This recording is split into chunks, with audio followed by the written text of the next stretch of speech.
தேவனுடைய பரிசுத்த நாமங்களுக்கு துதி கன மகிமை உண்டாவதாக.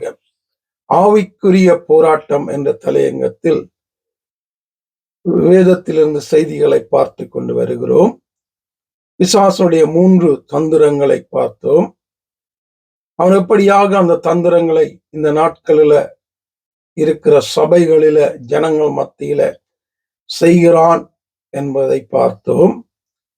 இந்த நாளிலும் அவனுடைய தந்திரங்களோடு எதிர்த்து நிற்க வேண்டும், அதற்காக நாங்கள் சர்வாயுத வர்க்கத்தை தரித்திருக்க வேண்டும் என்று பவுல் இங்கே எபேசியர் 6ஆம் அதிகாரம் 10வது வசனத்திலிருந்து சொல்லுகிறார்.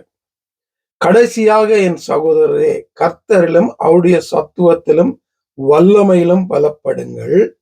நீங்கள் பிசாசின் தந்திரங்களோடு எதிர்த்து நிற்க திராணி உள்ளவர்களாகும்படி தேவனுடைய சர்வாயுத வர்க்கத்தை தரித்துக் கொள்ளுங்கள். ஏனெனில் மாமிசத்தோடும் இரத்தத்தோடும் அல்ல, துரைத்தனங்களோடும் அதிகாரங்களோடும் இப்பிரபஞ்சத்தின் அந்தகார லோகாதிபதிகளோடும் வானமண்டலங்களில் உள்ள பொல்லாத ஆவிகளின் சேனைகளோடும் நமக்கு போராட்டம் உண்டு.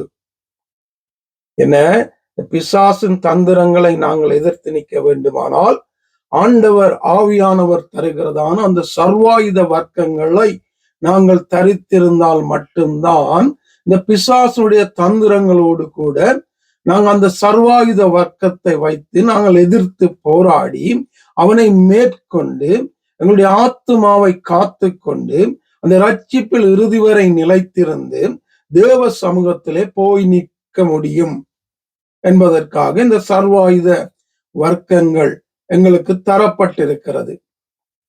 இதை வைத்துக் கொண்டு அவர் என்ன சொல்லுகிறார்? எங்களுக்கு எபேசியர் 6:12 மாமிசத்தோடும் இரத்தத்தோடும் அல்ல, துரைத்தனங்களோடும் அதிகாரங்களோடும் இப்பிரபஞ்சத்தின் அந்தகார லோகாதிபதிகளோடும் வானமண்டலங்கள பொல்லாத ஆவிகளின் செயல்களோடும் நமக்கு போராட்டம் உண்டு.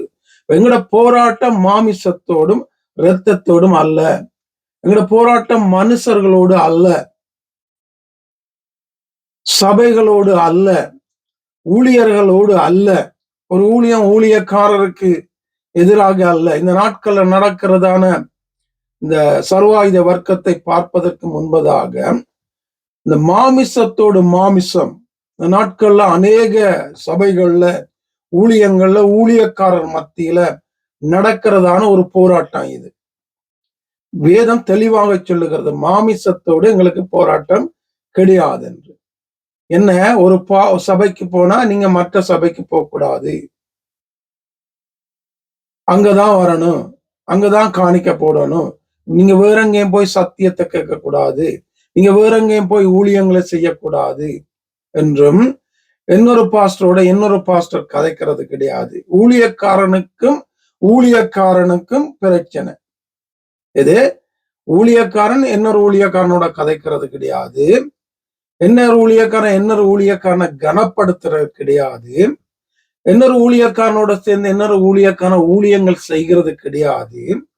எல்லாம் தான் தனிக்காட்டு ராஜா, தானே மந்திரி, தானே ராஜா, தன்னுடைய ராஜ்யம், தான் நினைக்கிறது தான் என்று இந்த நாட்களில ஊழியர்கள் என்று சொல்லுகிறவர் அநேகர் செய்கிறதை நாங்கள் பார்க்கிறோம். இவங்களோட போராட்டம் எல்லாம் என்ன? மற்ற பாஸ்டரோட தான், மற்ற ஊழியக்காரனோட தான், அல்லது விசுவாசியோட தான். ஆனா வேதம் தெளிவாக இங்கே சொல்லுகிறது, மாமிசத்தோடும் இரத்தத்தோடும் எங்களுக்கு போராட்டம் அல்ல, இதற்காக ஆவியானவர் உனக்கு தரப்படல, இதற்காக ஆவியானவருடைய சர்வாயுத வர்க்கங்கள் உனக்கு தரப்படல. நீ போராட வேண்டியது அந்தகாரங்களில் பொல்லாத ஆவிகளுடைய சேனைகளோடும் அந்த பிசாசுடைய காரியங்களோடும் தான் உனக்கு போராட்டம் உண்டு. இதை விளங்கி கொள்ளு முதலாவது என்று ஆவிக்குரிய அந்த சர்வாயுத வர்க்கங்களை சொல்லுவதற்கு முன்பாக பவுல் தெளிவாக சொல்லுகிறார். வச்சுக்கொண்டு நின்ற போராட்டம் எல்லாம் மாமிசத்தோடு அல்ல, இரத்தத்தோடு அல்ல.